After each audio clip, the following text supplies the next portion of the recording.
Here now to provide more insight is former Ambassador Dan Baer. Thank you for being here on the program to get your perspective. So much going on. You know, we're seeing the deployment of a U.S. carrier strike group towards the Middle East. And with the withdrawal of some U.S. forces from bases in the Middle East, what does it all mean? What does it tell you about the American military strategy right now as you see it? Well, it tells me that the president is trying to keep his options open, because one of the things that he would do if there was going to be military action would be to be focused on how to make sure that the United States is ready for any kind of counter response that the regime is promising. And so having that the USS Lincoln moving to the region, having those forces prepared is partly about the response and making sure that the United States is ready for any counteractions from Iran. You know, one of the big things on the ticket is if the president bombs Iran, you know, how might Iran retaliate? Those are big questions that many people have. Exactly. I think, you know, the president has both a moral and a strategic problem here. He has spent the last few weeks encouraging Iranian protesters to go to the streets, promising that help is coming. And many of the protesters who went to the streets went because they believed that he was going to act on that. And many of them may have lost their lives because they were confident in that. And so there's a moral challenge there. What the president wants to do if he takes military action is kind of do the opposite of what he did for the protesters, for the regime, and demoralize the regime.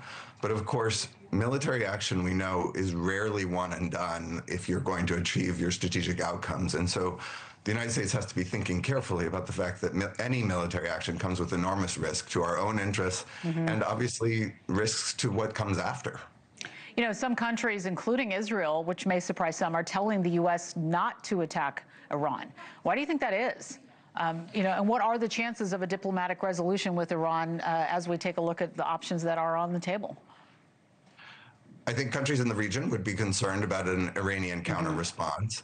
And obviously, the broader question is, can you achieve the strategic objectives that you have with military action? There are many people who are saying that the president could take strikes against Iranian command centers, against missile capabilities that might discourage the regime, make the regime understand that it is going to go. The question is not about if, it's about when, and maybe encourage the regime to make a transition now in response to the protests. But that's an open question, and people don't know what comes after military action. And so there can be differing views on the strategic wisdom of using military action to achieve these objectives. Yeah, and with your experience, I've got to ask you what you think happens next with Iran, because as we know, the regime isn't known for kindness, right? You know, are U.S. threats enough to keep it from murdering protesters long term as it faces one of its biggest threats to its power in history? I mean, this body count is outrageous.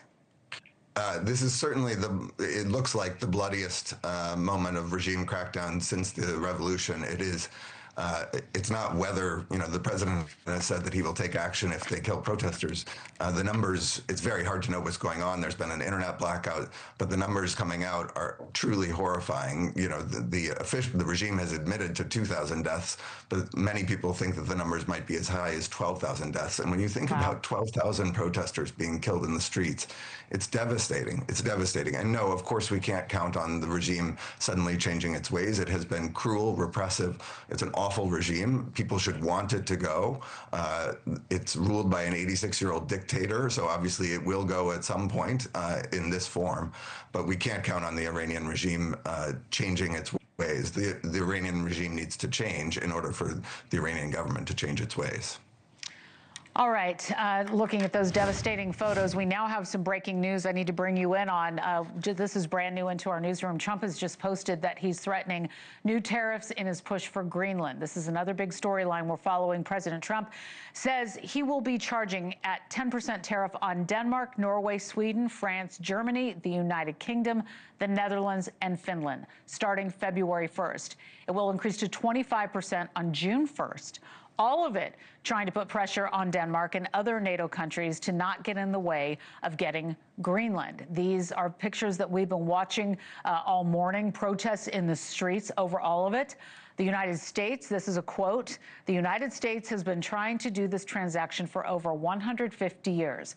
Many presidents have tried, and for good reason, but Denmark has always refused." The quote continues, "The United States of America is immediately open to negotiation with Denmark and/or any of these countries that have put so much at risk, despite all that we have done for them, including maximum protection over so many decades." Your response to that? I think it gets it exactly wrong. I think it's a 19th century view of how power is manifested. You know, we don't benefit from having a giant piece of new real estate if we already have access to that real estate for free. Denmark and Greenland have said that we can have more security installations. We can do what we need from a security standpoint. We can get access to the minerals that are there from an economic standpoint. So Trump is just upping the price, in my view. He's just upping the price for something that we already have.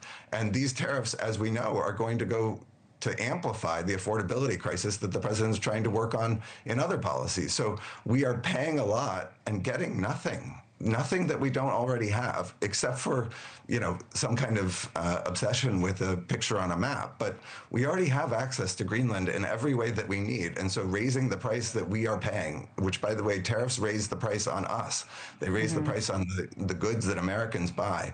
Raising the price that we are paying for something that we would prospectively pay for something that we already have just seems like bad business.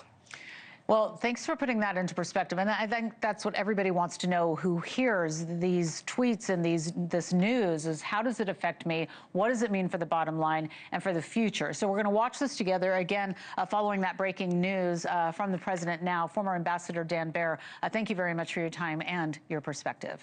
Thanks, Laura. Thank you.